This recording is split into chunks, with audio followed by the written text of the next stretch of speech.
Their studio in South Florida, Twist Gaming.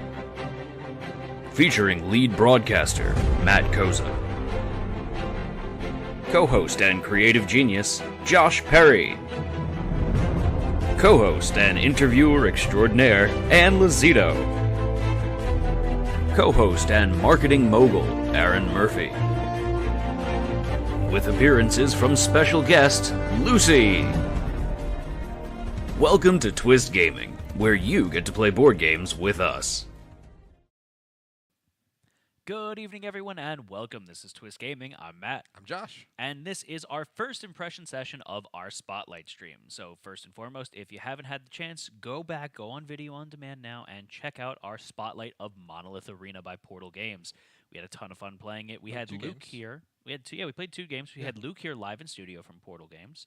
And we showed off both the head-to-head as well as the 2v1 variants of Monolith Arena. Yeah, so first round, Luke played with us, and Luke decided to go against the Twist team, which... That's a bad decision. Was a bad decision, especially if it's the Matt and Josh Twist team.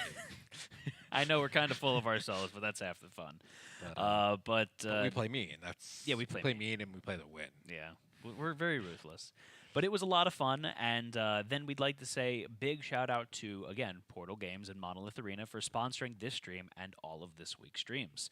So I'm going to throw that sponsor message up in chat where you can go and look and grab yourself a copy of Monolith Arena.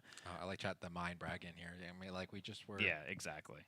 We don't need to talk. So first and foremost, Josh, what kind of game is Monolith Arena? Monolith Arena is... Can I go to the board for a quick second? Absolutely. I'm not even sure I'm going to use right. It's kind of got this area control tactics feel where I don't even want to say area control just because there's areas on the board and you each have a monolith that has 20 health. And you're trying to just wipe out the other one. So you're putting guys on the board, you're doing attacks, and you initiate combat through these tiles to do damage to each other. Units get killed, there's initiative, and it's just kind of like a battle royale kind of thing. Like we're in this arena just taking apart each other. Absolutely. So hex board, directionality matters. It's kind of puzzly in that you got to kind of figure out how you want to move position players. Yeah. Or, pieces so like this board. guy right here, he only attacks in this direction. So depending on his orientation, and I'm just moving monoliths around. This guy he does a melee attack in this direction. He does a range attack in this direction. Then he has a shield against ranged attacks in this direction. And so then he's they've got initiative values as well. And you were playing as one of the more complicated ones in the second round. Yeah. And then the last thing is that the unique components here is the monolith, where you have an action where you can unfold your monolith, so you unstack them, and then you would nest other tiles in here from the start of the game, which you could then strategically use from the monolith to kind of surprise your enemies or save yourself from a last-second thing, something along those lines. You can also put some stuff that it gets damaged easily. Yeah. Just doesn't have quite enough health, so that like at the end of the turn, it's like, boop, no, you can glass cannon it a little bit. Kind of glass cannon it. So what Matt did was he had a really powerful rune he put in his. So the rune was out of attack ways when it came out. So every time you put it out, the rune was there to give the bonus. Right. But it wasn't really getting attacked, so it wasn't getting damaged. Right. And so I coupled that with the dragon that could do whatever the hell he wanted when that rune was in play. Yeah. So I was just kind of going around and scorching earth. Yeah. But so that's the kind of game that Monolith Arena is. First part of the stream, we talk about our favorite aspects of the game. And so big caveat to this is our first time playing this game. This is why it's the first impression. So all of these opinions that you're seeing are based off of the fact that this is the first time we've gotten our grubby little paws on it. So typically we go to the person that won, and in this case, Josh won the head-to-head battle that we did. So start us out here, Josh. All right. I like the gameplay style. I like the thinking strategy of it, and I like that it's like a 30-minute gameplay. Yeah. It's not an hour, 2-hour game. So even if you have to do other thinking and you make a bad move, it's like, hey, another 10 minutes of gameplay and the game's over. Like, it'll all be over soon. You can't drag it out, and it's, I don't want to say it's swingy, but how you've got a potential to make things up for last on the board, they don't last long. Yeah. So one bad mistake doesn't make it the rest of the game's bad because you can draw a new hand and reposition your tactics and redo everything. Absolutely. So an example is in our head-to-head battle, you were kind of chipping away at me. I was slowly placing tiles, and then I had one round where I kind of did a massive amount of damage, knocked you halfway down the board. Yeah. Unfortunately, I wasn't able to overcome the damage that you did earlier in the game. But it showed the swinginess of how the game plays out. And it's not random swinging. It's Right. just the gameplay and the strategy just can. One turn you can feel really behind, and then you're like, oh, I can actually do something really cool with my turn this time, and kind of swing it around in your favor. Right. It's not really random. It's really a tactical swing, which is really interesting. Absolutely. Matt had a part where we were in our 1v1 where he was flanking me from 2 directions with ranged attacks, and I happened to get my move so I can kind of take a step out of the way So lucky. and get out of it. So there's a little bit of luck with it because you have very limited actions with it. Right. I like the action cycling of the game, where every turn you draw up to 3 tiles, you must discard one. You can save one for later. You can save both of them. You can save both of them for later. That's true. But it's a nice way where it forces you to discard one, so you can't just You can't do every single hoard. tile in your deck. Right. And you can only use each tile once in your deck. Right. There's no reshuffle in your deck once you're done, which makes it very interesting. Like, all right, should I discard this move? I only have 2 in my deck, And they're really good, and but they're it really sucks for me right good, now. But it sucks for me right now. Yeah. Which makes each game feel slightly different and Yeah. things like that. I'm going to have to definitely echo what you were saying with the fact that this is I don't want to say heavy. I don't think heavy is the right word, but thinky. It's a thinky strategy game that, traditional fantasy, does overlay to it. It has a lot of weight for the Playtime. style and playtime for Yeah. it, which makes it nice. It's a heavy 30-minute game, which is cool because sometimes you want to play a nice thinky game, but you don't want to sit around and play for 5 hours. Yeah. It's like, oh, Matt, do you want to go play this game for 3 hours, or do you want to play this half-hour game? Well, we only have 45 minutes to play, Yeah, exactly. So- And it takes 5 seconds to set it up too. It's pretty quick. Setup's pretty quick and easy. I always say that I am a big sucker for individual player powers, and this game Yes. does that extremely well. In that there are common elements to each faction. Each faction is completely unique. Right. With as you said, but like There's some common elements in that they have the attacks, the ranged, and then their initiative values. But then each one's themed and skinned and acts very differently from each other. So all the units are pretty much different. The runes are the only thing that kind of double dip a little bit. But Right. Some of them have unique runes and stuff like that. So And- Josh in the last round was playing as the most complex of them. We purposely left it out in our first playthrough, but the Lords of the Abyss, and this is very much, if you're playing Magic the Gathering, this is your black-blue deck, so it controls and drains health. Yeah, it's very black blue. Yeah. Definitely black blue. Whereas I was playing as the Dwarves, which is very much a strict defensive control type of deck or of faction. Yeah, you're just trying to maintain your health and then burst out with some heavy hitters. Exactly. In the first round, we also saw the other 2 factions. So the first was the Harbingers of the Forest, and These this are quick in and out kind of guys. They had a lot of movement. Like, so on this playing with the Lords of the Abyss, they had like no movement. Like, Right. they were stationary. We'll talk about it in a minute. But they were stationary. These guys can just kind of run around and do whatever they wanted. Right, they And then- flew around the board, and then I was playing as the I know The it was Knights? Dragon Empire. Yeah. And so this one is you're playing as kind of like traditional English knights, but I have a mounted dragon unit, and they have this really cool ability called Charge. And so certain ones of your units, your cavalry units, which are the mounted knights and then the dragon rider, have this icon where all of my attack or battle orders also had the charge order on it. Charge option, which instead of battling, I can take an individual unit that has the charge, move it 1 space, and attack without anyone else being able to attack. Yeah. So I was able to use that in the 2v1 side to really chip away at Luke's defenses that he was trying to set up. Yeah. And that worked really nicely, and it would have mitigated a lot of the things you were doing with your poison deck. So the guys Josh was playing as had a poison element as well, which was unique to them. Yeah. So very interesting. They played very differently from each other, and again, you can definitely see how there's the ability to come up with multiple expansions down the line For new with factions and that. stuff. All of their individual bases as well, their banners provided different power boosts as well, Yeah. which I thought was cool. And then I liked how they synced up together in the 2v1 mode when you're on an alliance with each other. And then finally, the last thing is that the quality of the components of the game I thought was very good. The player boards really stood out to me. They sunk a lot of money into these. Yeah, no, they're really cool. They got They like have a UV coating and a nice they're, like, textured matte finish to them.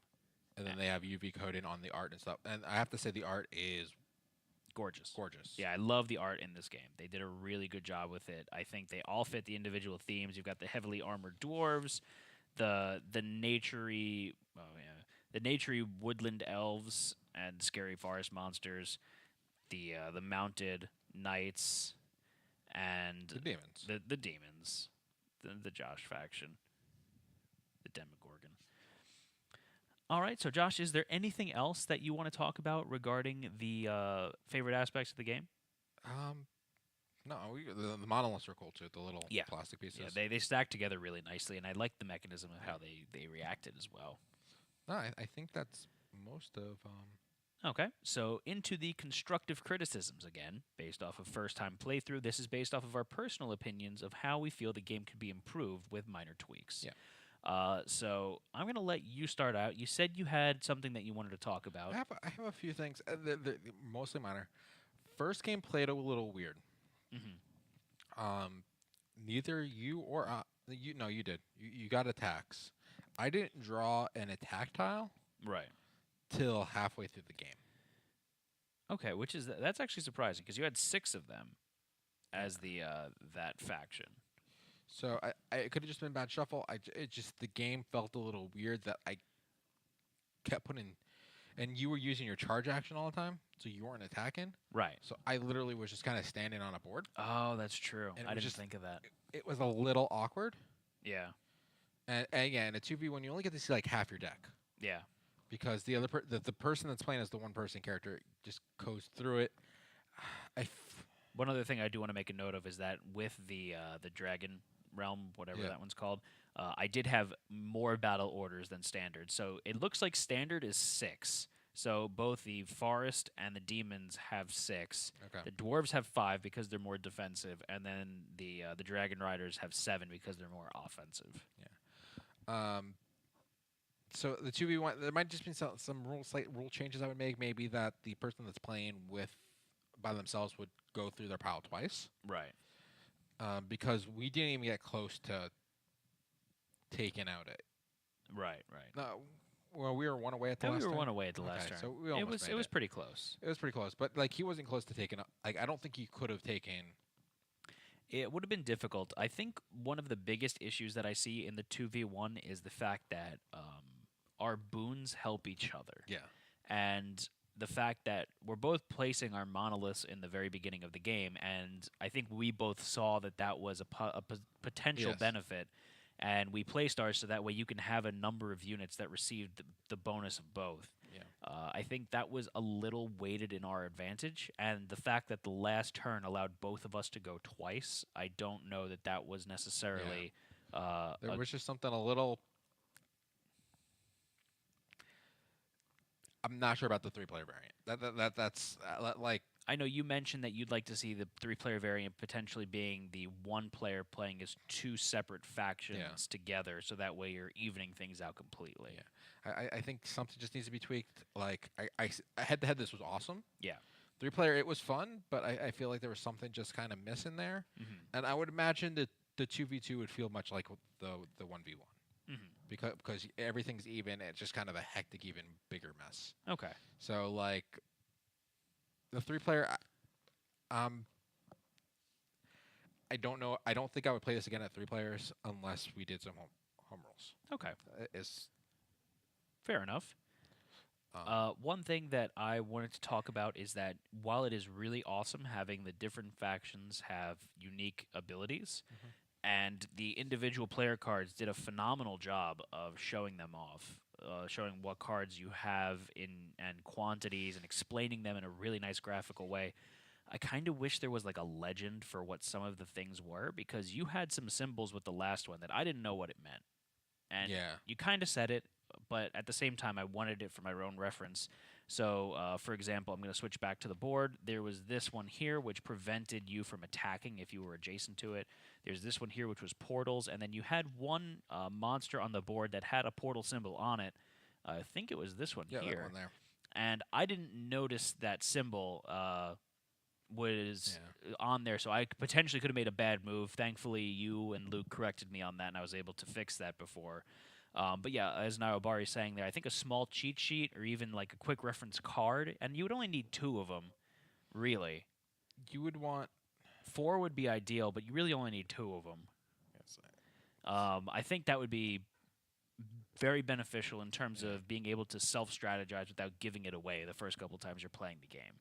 no, that would be nice. Any other gripes from you? I don't think so. I mean, the game played really nicely to me. I enjoyed it a lot. How about you? I have one other gripe, and this is like super Super nitpicky. not even like so they want to go above and beyond with the finish. Yeah. And these player cards are beautiful. They use some nice cardboard. The board's nice.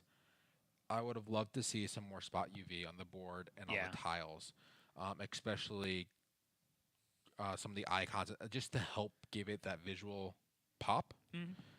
Because the art is so nice and that it would just enhance the game. It would definitely take it to another level.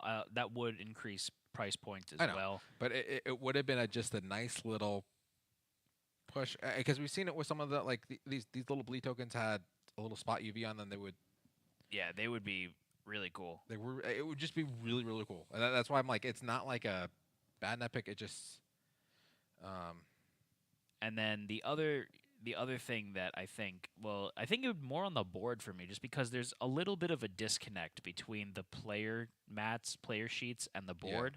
In that, again, the spot UV, but also the texture. If they incorporated the same texture onto the board, I think that would have been just really cool. I don't know how necessary it would have been, but it would have brought some continuity to it. Maybe. It might have also made... And then I think it would have made the tiles... Not slide as much. Yeah. No, that's interesting. But, again, it was a little nitpicky. Yeah, kind of that's... thing. Again, yeah, we're kind of reaching because this game has a very, very nice polish on it. Yeah, no, it has a nice polish. I just kind of wish it went a little above and beyond, just to make it that much cooler. Yeah, I think that would very much take this into like a luxury territory of a board game, and I think that would be amazing. So with that, that's going to transition us into the most important question of the evening, and that's, would we play this game again? And again, I'm going to start you off, Josh.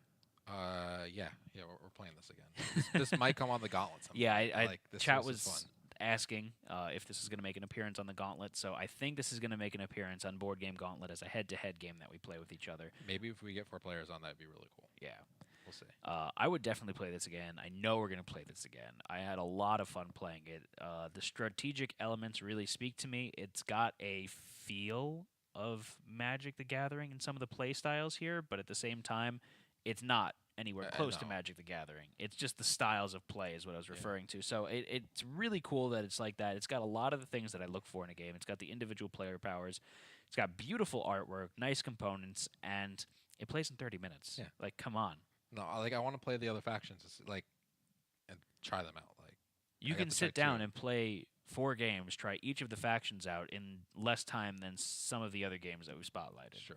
So, I mean, this game's it's very approachable. I think it's very easy to teach, and I think this is a game that I wouldn't say that it's a gateway game, but I would say that it's not a gateway game. It's easy to pick up. It was not very hard for us to get into the swing of things. It was maybe a turn or 2 at the most. The rules could use a little work. Just the order that they were laid out a little weird. They were bringing up topics before they were explaining parts of the topics, but that was a minor thing. But no, once you get into it, it's pretty easy. And as Luke said, it's a game easier to show off and get into it than to explain all the rules beforehand. Absolutely. And again, I just wanted to echo how great of a job these individual player boards did of explaining the individual player powers, showing you the quantity of tiles, and explaining what they do. I thought that was great. I didn't even read them mostly because Luke was doing a pretty awesome job. Oh yeah, Luke was killing it. But they're also a little wordy.